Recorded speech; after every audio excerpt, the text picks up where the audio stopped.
Nabiha, welcome to Becoming Human podcast. How are you? Thank you. Thank you. I'm doing well. Thank you for having me here. Yeah, I'm super excited to have you. And just to share a little bit about you, she's an author. She's written several books. She devotes her a large part of her platform to helping people understand why they struggle to make transformation and helping people seek answers from going within and she's part of helping people build communities to help transform themselves. So I'm super grateful for you and I'm happy that we're having this conversation. I'm happy to be here. It was good seeing you in person, and it's good having a conversation with you here. So, yeah, Yeah, so one of the things that really got me interested in having this conversation with you was when we met.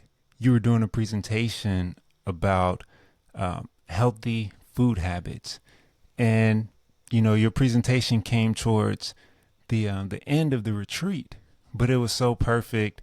Uh, it would have been perfect to have that presentation at the beginning of the retreat because when we talk about transformation, oftentimes so many people want to skip steps and get straight to the results, yeah. but it's really helpful when you can have someone kind of lay out the hurdles that people are going to face along the way or when they get started. So hmm um, so really just kind of diving into like your background a little bit and understanding how food shaped your journey because like most of us, you didn't have a structured eating environment. Like most of us, we have this planned, structured schedule around eating.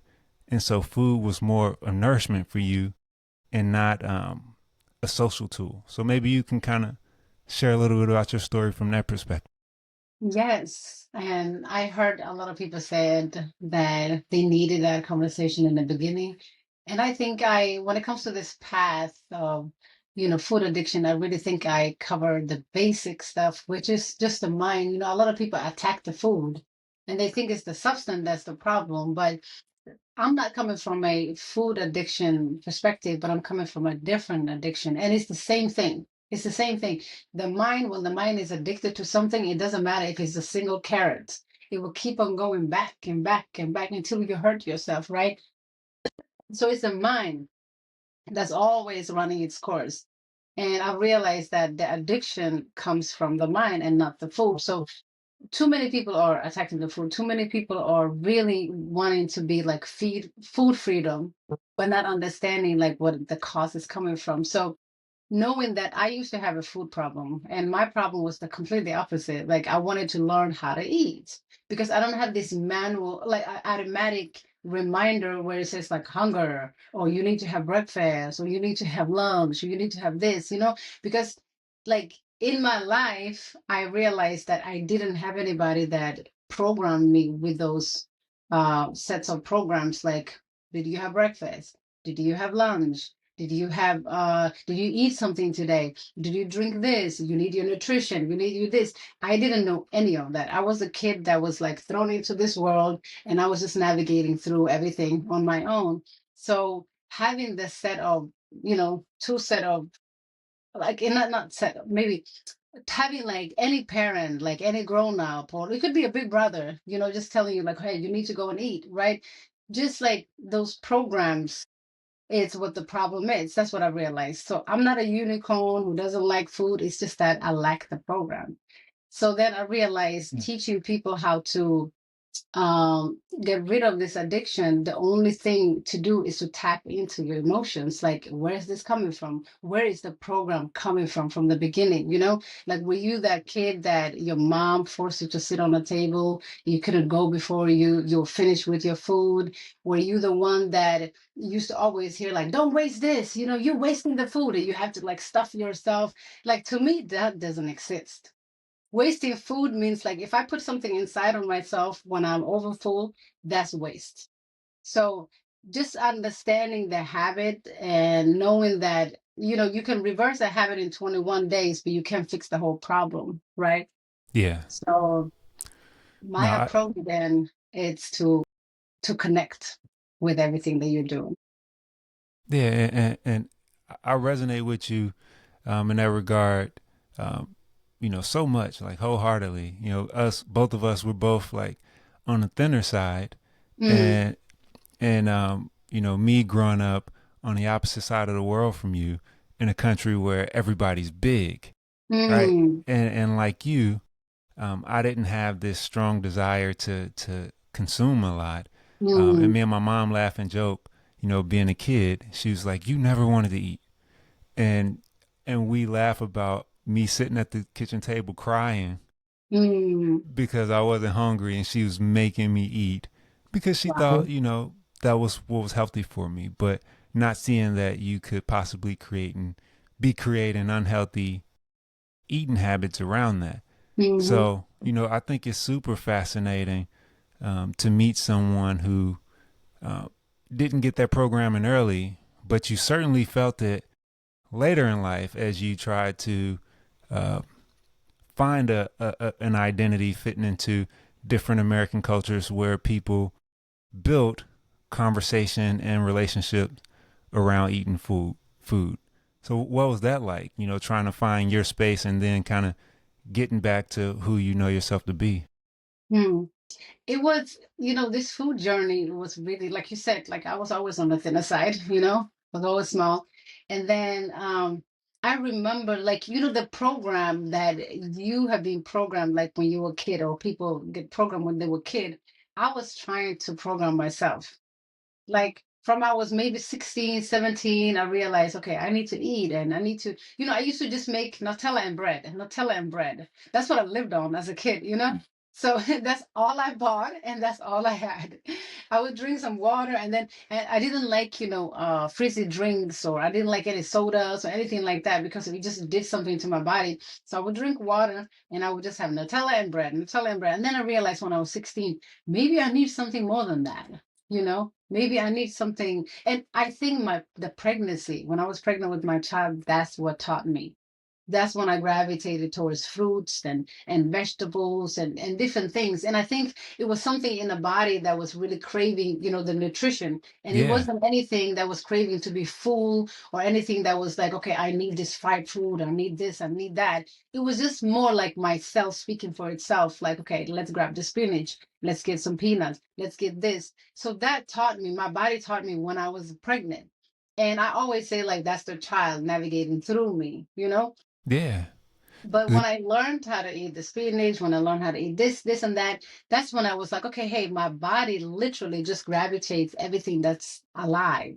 So it could be a salad that's been there for maybe hours or something like that. I may not gravitate the same way as when the salad is fresh, right? yeah, So it was something my body was doing, and I don't associate that with the mind. So in my mind, it's still, manual. I have to remind myself, like, oh my God, when did I have something to drink? Or, oh my God, when did I?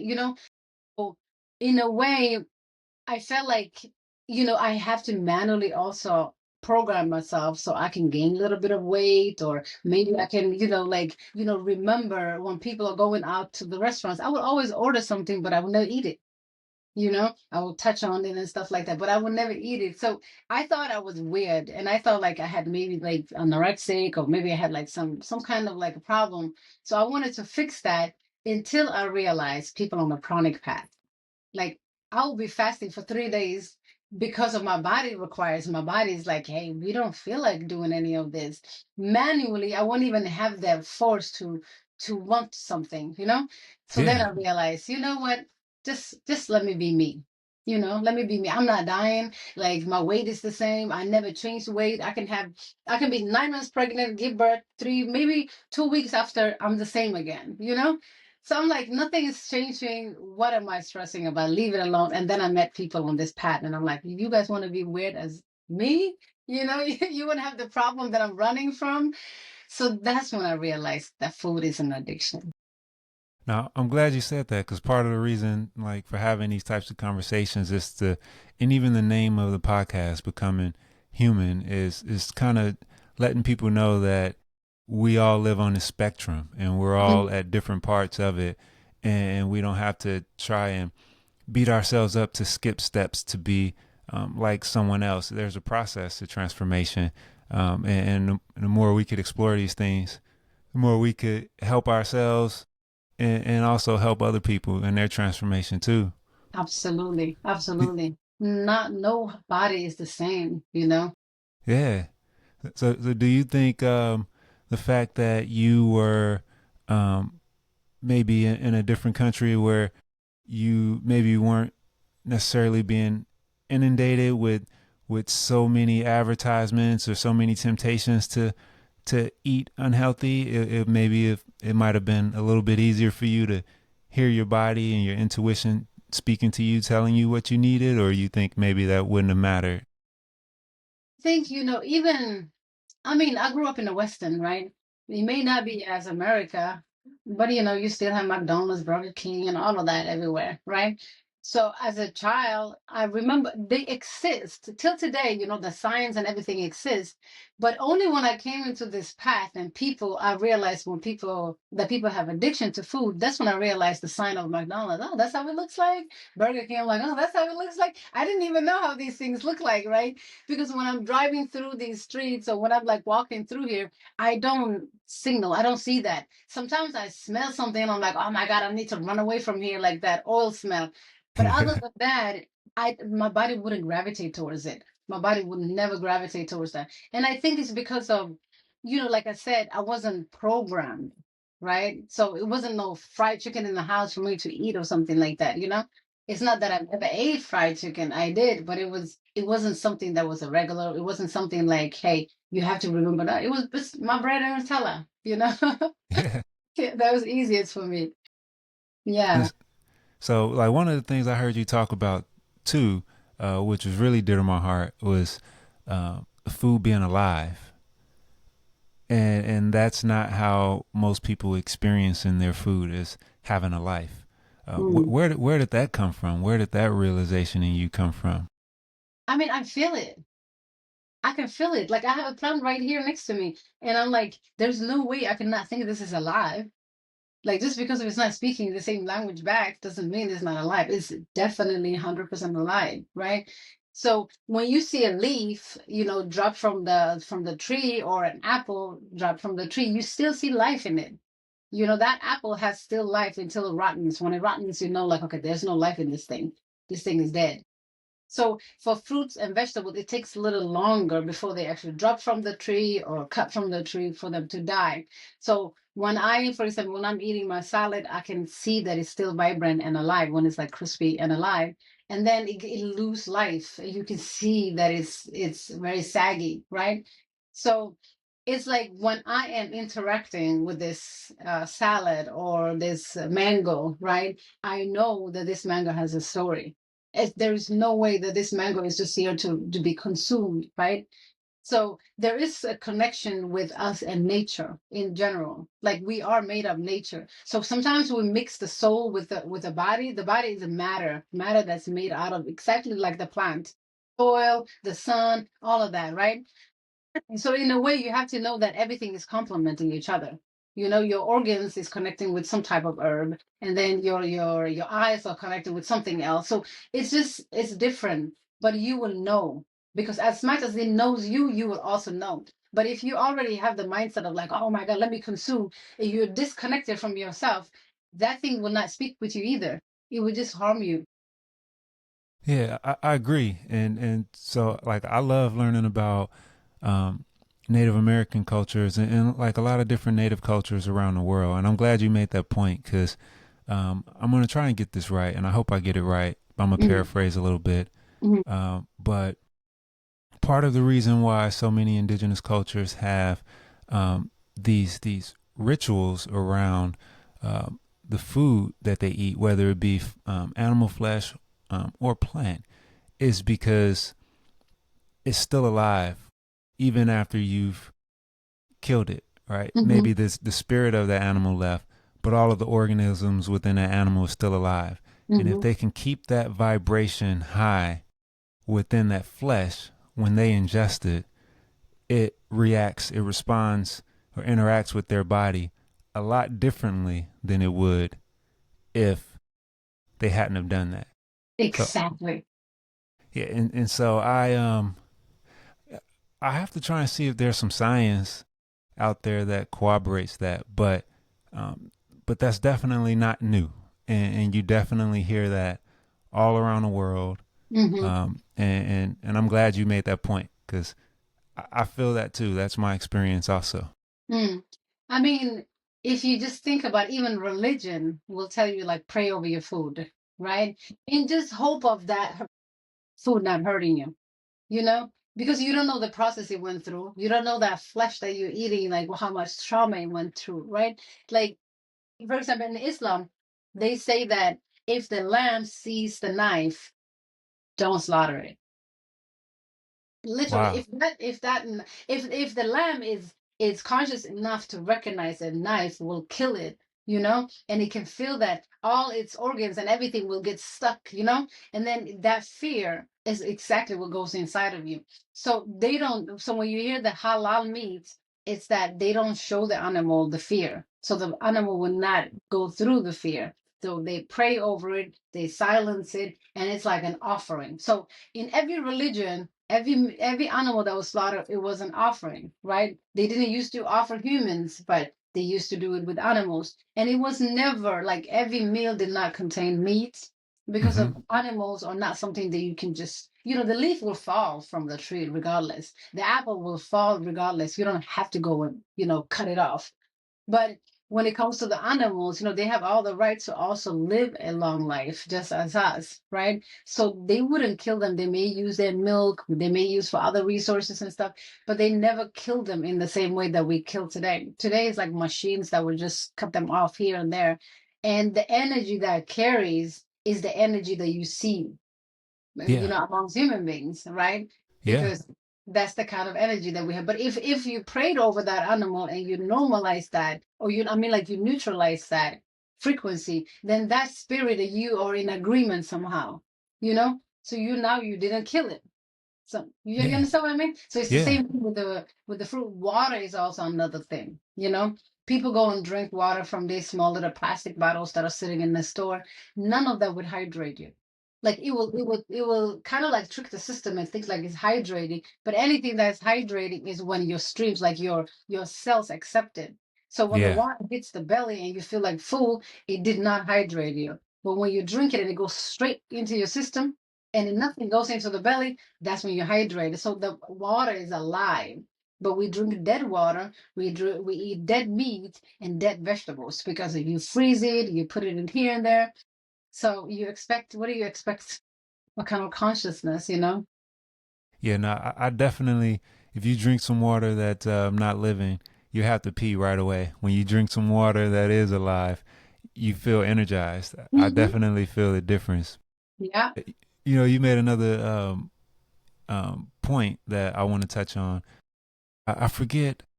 It was an old documentary I saw back in the day about how um, fast food chains. I think it was the guy who did like 40 days eating nothing but McDonald's or something like that, Yeah. and how he saw how Yeah. quickly he can get like diabetes or be at risk for heart. The list was long, but Mhm. one of the fascinating things I realized watching that and then like learning other things is the same diseases the animals were dying from being raised very quickly in captivity and close proximity to one another were the same diseases that the humans were dying from that were eating the animals. So you It made that makes point, sense. Yeah. huh? It makes sense. Yeah. Yeah, it made perfect sense, but it seems elementary. We've gone 100 plus years without fully connecting those dots as a society. Mm. So Yeah. possibly even longer, but these diseases have really ramped up in the past, Mm. 100 years or so. Mm. I think if we were connected to ourselves, you know, it's all energy. Yeah, It's all energy. So you would feel the energy and you wouldn't even eat that, right? yeah. But we are not aligned with our true purpose. Yeah. Look, when you toss some sugar and some salt and some fat on it, it start blocking all that energy. All you feel is the cravings. Mhm. Absolutely, because that's the drug. That's the Yeah, drug. yeah, You know? and people want to be less conscious, like how alcohol will make you like unconscious, and other drugs will make you unconscious, and that little absence from this reality, that's the ride people like. you know it's like not being responsible here and going from this dance into that whatever high. That high, it's being unconscious. So imagine every day when you eat, you get a little unconscious, because it's like your decisions and everything that you make throughout your day is based on those subtle substances that you put in your body. Like the decision that you make, if you eat just cooked food all the time or fast food, the decisions that you make on the outside also changes, because there are some blocks you become unconscious. It's like being drugged throughout the day, but it's so normalized that nobody think it's a drug. It, Yeah. it is, and I want to share something, not to shame anybody, because I've definitely found myself in this position at different parts of my journey, but just to kind of give a visual of what you're talking about. Like after I had gone um, maybe like a few years of eating just super, super clean and healthy, and certainly felt the different emotional and vibrational shift in myself. I went to a restaurant, a type of restaurant that I hadn't been to in years, Mm. and I noticed this kind of pattern that was kind of fascinating to me, and I don't think I shared this with anybody before. Um, Everyone who sat down was super anxious. They were like, and and was almost kind of rude to the waiters. Mm. Very short, very direct, and it was a pattern. It wasn't like a one-off. Like in Mm. past years, I would be out with my family, and I would think that would be unique to my family or something. I'd be like, "Calm down, it's okay." But now I'm seeing this around the whole room. Like everybody's kind of rude to the waiters. Every time someone walks out of the kitchen, um, most people in the restaurant are like, "Is that our?" Is looking at the watch like, "What time did we put our order in?" Um, and and then like Yeah. once the food gets there, it's like this lock in, like it's it, it's quenching that Mm. desire. Um, Yeah. and then at the end, there's this kind of you see people telling the waiter like, "I was just hungry. I'm sorry. Like I apologize. I wasn't trying to be rude to you." And I started noticing this pattern over and over. And that's not to shame anybody, because I'm definitely guilty of doing that too. I'm sure all of us have. But to see it from outside of Mm. the behavior is pretty fascinating. Mm. It really is. It really is. I observe those things too, and naturally it happens that I do observe, because it's the hold that food has on people. And then the fact that everybody is so satisfied with that this is not a problem, because billions and billions of people are doing it, and this is the good thing. The more you eat, the better it is for you. Oh, did you eat today? Like it's a good thing to ask people. You know what I mean? Like it's certain thing that I'm like, why would you even ask me if I ate or didn't eat? It's like someone asking you, do you go to the bathroom today? That's kind of question to me. And I'm like, why would somebody ask me if I ate today? It didn't make sense, but in their mind, they're constantly thinking about it, and they think it's like a good thing. Like just like mothers and fathers will force their kid because out of love. It's not out of hate.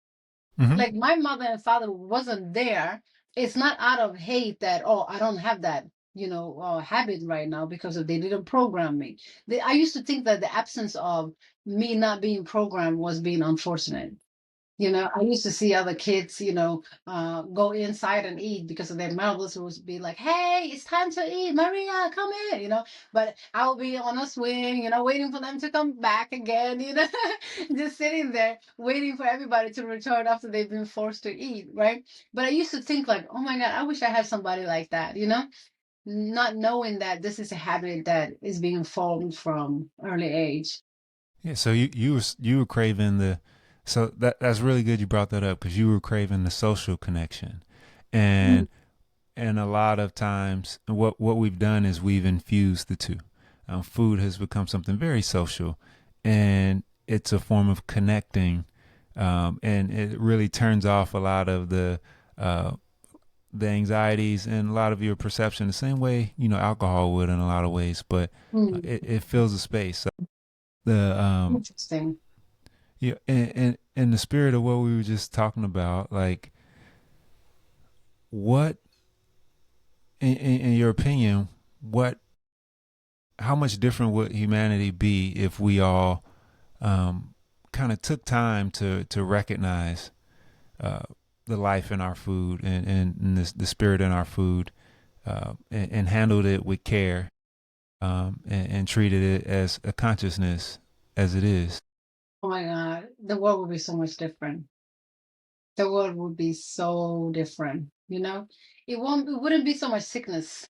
First and foremost, I don't think it would be a lot of diseases if you just let your kid eat whenever they want and not eat whenever they don't want to. Like let them be.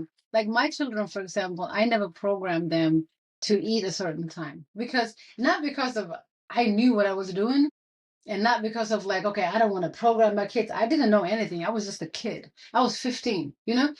But the reason why I did that was because I didn't have the automatic reminder. So how would I remind someone else when I don't even have it, unless I have a clock on that says like, oh my God, did they eat something? Because it just depends. The mother always feels like, when she's feeling something, she thinks her child also feels it.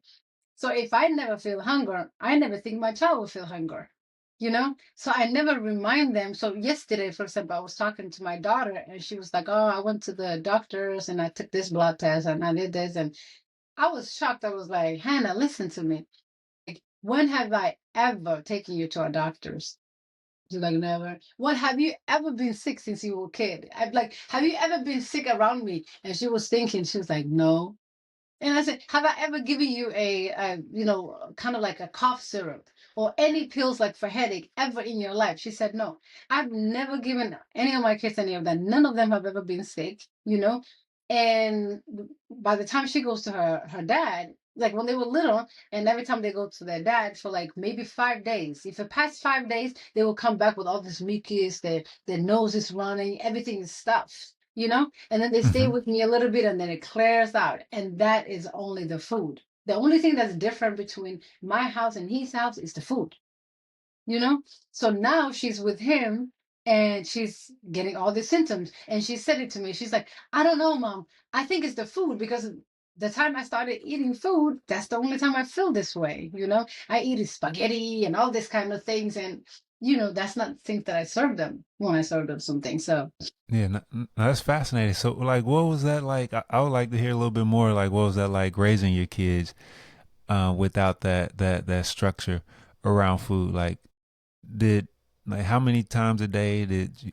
I understand. Like, okay, it wasn't just always on your mind. So, and I know like the power of when you're not obsessing over something, then all of a sudden your body's not craving it, and it responds much differently. You realize you don't need as much as you thought you did. mm. But what was that like with kids? Because I know they go to school and they see other kids eating Skittles and all these things. Like, so how? Allow them. I allow Okay, them. They were okay, free to eat anything they wanted. They just chose not to because it wasn't in their system. Like the energy inside of them was shifted already, that they wouldn't gravitate towards those things, right? yeah, But when yeah, they are with other people and they stay with them for a longer period, then they will try those things because it was never a restriction. But then their body will respond with, oops, this is not what we are used to. It's like giving a car a different fuel. Like if it was on a gas and you give it a diesel, yeah, something would happen, right? So they will realize it later, and then you just see them like just pushing aside. Like you can have like a full candy like in front of them, full bowl of candy, but they wouldn't eat it. I remember I used to do that. Like, okay, like other mothers are doing that. Let me see if I can do it, and I can do it, but I wouldn't do it as consistent as others for it to become a program. I yeah. was like, okay, I would imitate one time and then my mind would forget it. But then I realized, okay, they won't like it anyway. They didn't like it. But what I used to do, it's like I will, since they're in school all day, around 5 o'clock, I will cook, dinner, and I would just leave it there. I would not say like, okay, hey, we all sit on the table and everybody has to eat. It's like, okay, when it's your time, Tarek, you can go and eat. Hannah, when it's your time, if you feel like it, you go and eat. So it was on their own time when Yeah. they used to eat. And also, when they were babies, I stopped feeding them from maybe when they like 8 months and they know how to grab things. I'll just put it on the plate for them, and then they can eat how much they want. And what if they throw it away here and there, if they put it in their mouth, that's up to them. But that Yeah. was it. It wasn't me like forcing a spoon onto their Yeah. mouth. Yeah, Okay. it Wow. never felt right. It never felt right because even that, you have a little baby, I know. So, Yeah. the transformation from a baby to just becoming a human, really, it's so rough that I remember when my kids started to eat solid, like everything shifted. They were in pain. I could feel the pain they were in. The stomach's changing, their breath starting to smell different, all of that. And then I look at the baby aisle. If you look at the baby aisle, they start with one ingredients, pear, for Yeah. example, is in a glass. Uh-huh. It's never in plastic, in glass. And then they start like a little chunkier. It's still in glass until 9 months. When they like 1 year, then the plastic starts, and then the chunkier starts, and then like the meat starts at 9 or 12 months or something like that, and then the system changes. But do you see how they're programming slowly? Yeah. Yeah. And then the crackers and this and that and all of that, and then you give them the chicken. So it's slowly programming. So with my kids, I was like, oh my God, when they eat this, they feel this way, but then when they were eating just a pear, they were feeling this way. So throughout their whole life, I used to give them what do you call prunes, so prune juice. Every time I gave them some food, there was a prune juice. So yeah, the and the program is real. and the prune juice help flesh it out, right? Exactly. Yeah, you used to make it easy for them. Yeah. Yeah, no, that's really fascinating. And man, I could definitely. I'm glad you had that intuition and was willing to experiment, because I know how it can feel as a parent, Mhm. um, trying to figure out like what to do, when to do it. You I don't know about you, but like I definitely have a tendency to not overthink it, but I want to make sure I'm trying to make the best decision that I possibly can in that moment. But also, learn how to trust those decisions too. And I think I'm really good at that. Um, That's a common parent. That's being a parent. yeah, It's always yeah, like what was the best decision to make. But don't even worry too much. It's like I always say, like this is a soul that came through you, yeah, and this soul, yeah, all it needs is guidance. Literally, yeah, it just needs guidance. It doesn't need to adopt all of your habits. You don't need to just like push, the same agenda that you have towards another person. This person came through you, and it just have your DNA. So now you have to teach it how to go through life, you know? yeah, yeah. No, that's really good. I'm soaking it in. I'm soaking it in. That's wisdom right there. Uh, Yeah. and so like one of the last things I want to bring up, and is right on topic, is you know using food as medicine. I know you big on your teas, and you mentioned herbs in there a couple times, prune juice. So was that? I know you said your children never got sick, and it was mostly what they ate, and but I know there's a level of preventative care in there. I know you were probably choosing certain types of herbs and like. So what does food as medicine look like to you?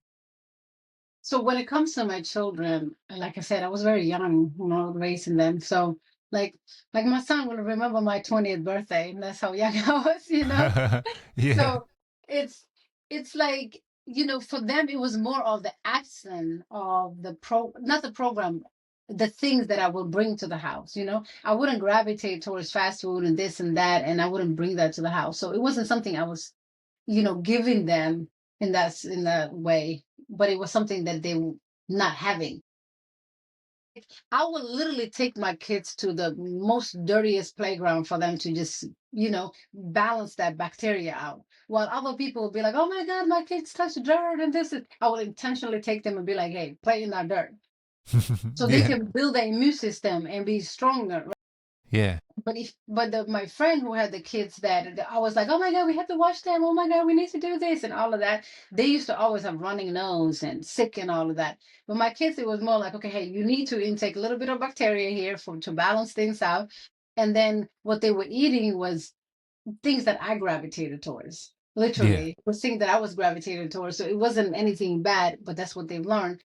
And later on, maybe I was 24, that's when I've learned more about herbs and different teas because I like to drink tea, but then I'm like, okay, if it could be my medicine, why not? Why would I just drink black tea or green tea? Why can I not drink roses sometimes? Why can I not drink calendula sometimes? Why can I not? And then when I gravitated towards these different herbs, I'm like, dandelion. I wonder what's that doing? And then it's iron, right?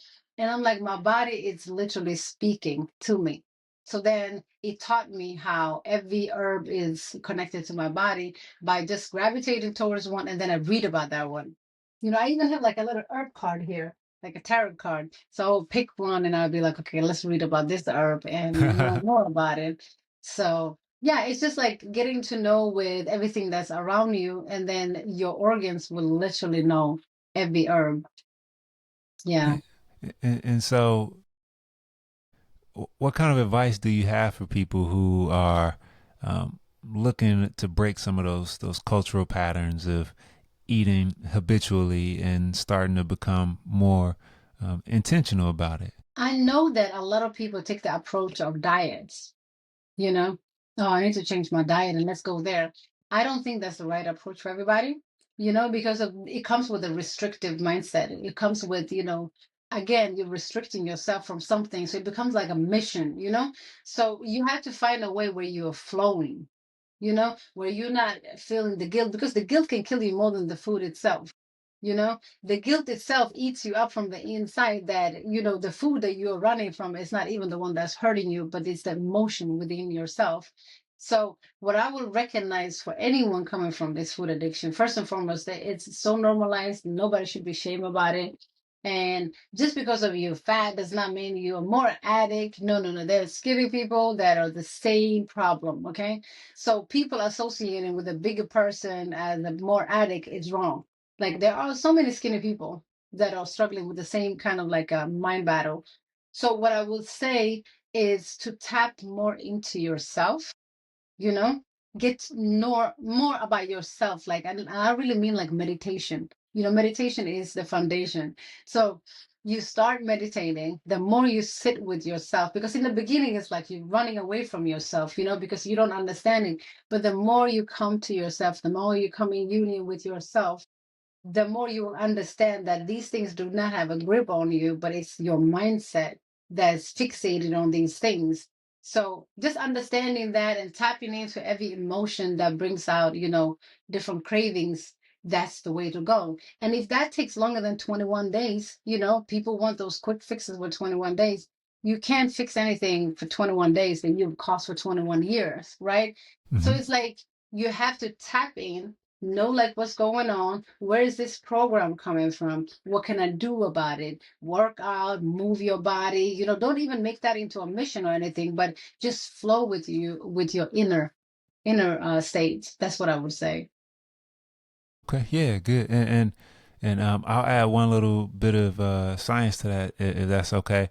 Mm-hmm. Um, it takes roughly 3 weeks to change a behavior pattern, but it's kind of it takes roughly 2 years for you to um, ingrain that pattern to whereas you can be in the old environment and not feel the same level of temptation that you did before. And that 2 years is on a scale. It's going to be different for everybody, but the main thing is after that 21 days, you need to give yourself an extended period of time to really let the new behavior ingrain itself in you the way the old one was. Exactly. It's all habits. Even bad habit takes time to, learn and cultivate. So Yeah. it's like, changing your habits, and that's it. And you have a lifetime. There's no, like, even if you rush into a quick fix or something like that, you have your whole life to just, change the small little habits that kind of had like control over you. Yeah, and but before we get out of here, can I share like a little experiment that I learned from my psychology professor, and I think it really can bring home what everything you just talked about how we have a programming and we don't necessarily see it as that, and just hearing it in that way may have like a little bit of a negative connotation for some folks. But just to add some perspective to it, I want to share this experiment that my professor was a part of at one point. So they took children who were around 3 years of age, and they wanted to learn how the parents' suggestions shape the kid's mind. Mhm. So they took these kids who were children 3 years old, and they put them in this room one at a time, full of toys. And the toys were both for boys and girls. And the my professor and her colleagues would be on the other side of the glass, watching the children with this timer, seeing Mm. how much time they spent interested in each toy. So on day one, um, all the children showed interest, a considerable amount of interest in all of the toys, regardless of whether they were for boys or girls. After day one, the parents had to go home with a script introducing the children to gender roles, and they had to do it in a polite way. This wasn't nothing like, no, boys don't do that, girls don't do that. They had to do it in a polite way because they didn't want emotions influencing intense emotions. So the parents would say, hey, no, this is for girls, this is for boys. By week 4, the children wouldn't touch the toys that were for the other gender, for the Mm. opposite sex, and many of them developed anxieties around being near the toys that were for the opposite sex, or being seen around the toy that was for the opposite sex. And the kind of the most fascinating part about it was uh, the kids didn't know that their parents made that suggestion. They thought it was kind of their idea to begin with. And That's so not that, how it works. huh? Yeah. And that's kind of how, most of us live our lives kind of on autopilot in that way, Hmm. thinking we're making the choices, but they were already kind of given to us. Yeah. That's what my book is about. Yeah. Literally, yeah. Yeah. It's all the ideas. You have to like differentiate what is it, what's yours, and what is given to you. It's a lot of beliefs that are handed down to us, and then we just keep on going with them. But yeah, that's how serious it is, really. Like how you program your child. It's like a clay. However you shape that, it hardens later in life. Yeah. So that's why it's so important to not impose your ideas into the kids.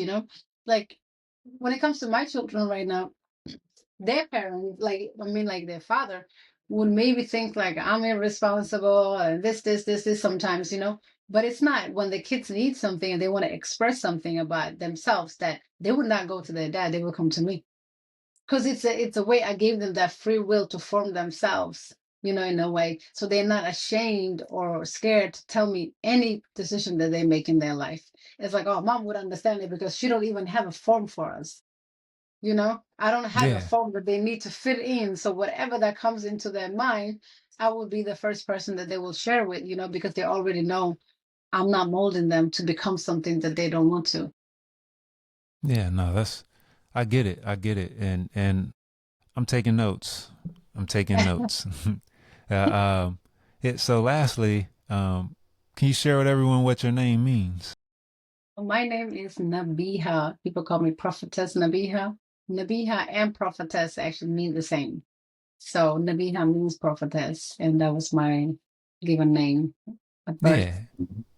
Yeah. Yeah. And I wanted you to share that because, um, a lot of uh, a lot of the concepts that you share, the way you share the concepts that you share, are uh, kind of ahead of the curve in a lot of ways for a lot of people.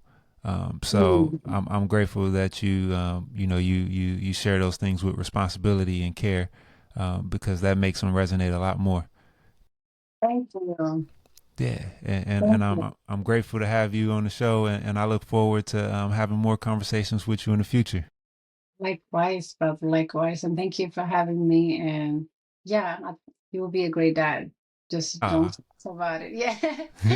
Just be you. And I really love when someone is, when they have children, when they are mature themselves, Like yeah, to me, I wasn't mature, but that helped me also, raise my children because of since I wasn't shaped, I didn't have to shape them. But then there are some people when they decide, like, okay, I'm going to have a child, I'm going to have this, and then they have a set of program for the child already. But when you mature, also, like, okay, hey, whatever I was doing is not working for me, so I'm not going to do to this little guy. So you would do everything different because of you want the best for him. So much yeah. love to you, brother, Thank you, and thank thank you you. very much. I'm gonna stop recording. Okay.